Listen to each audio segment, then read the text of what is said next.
బాప్తిస్మిచ్చి యోహాను గారు కూడా పరలోక రాజ్యం సమీపించున్నది, మీరు మారు మనసు పొందండి అని చెప్తూ వచ్చారు. ఒకవేళ మీరు మారు మనసు పొందితే, బాప్తిస్మం తీసుకుంటే, మీరు నాకు కుమారులుగా ఉంటారు, మీరు నాతో స్నేహం చేస్తారు, పరిశుద్ధంగా జీవించగలుగుతారు, నీతిమంతులుగా ఉంటారు, ఆ తర్వాత మీరు చనిపోయిన తర్వాత నిత్య జీవాన్ని చేరుకుంటారని చెప్పారు.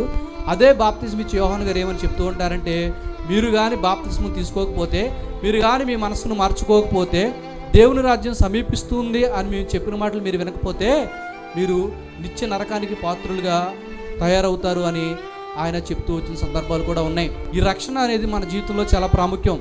నేను ఎన్నిసార్లు దేవునికి మందిరానికి వచ్చాను, ఎంత భక్తి చేశాను, ఎంతగా నేను దేవునికి కొన్ని వాటిని సమర్పిస్తున్నాను అనేది కాదు, కానీ నేను దేవునిలో ఉన్నాను అనుకుని నేను రక్షణ పొందుకున్నానా లేదా అనేది ఒక ప్రశ్న మనం వేసుకోవాలి. ఈ రక్షణ అనేది మన జీవితంలో లేకపోతే, వ్యక్తిగతంగా నేను రక్షణలో నేను లేకపోతే, ఈ అనుభవం నా జీవితంలో లేకపోతే నేను ప్రభువులో లేనట్లే.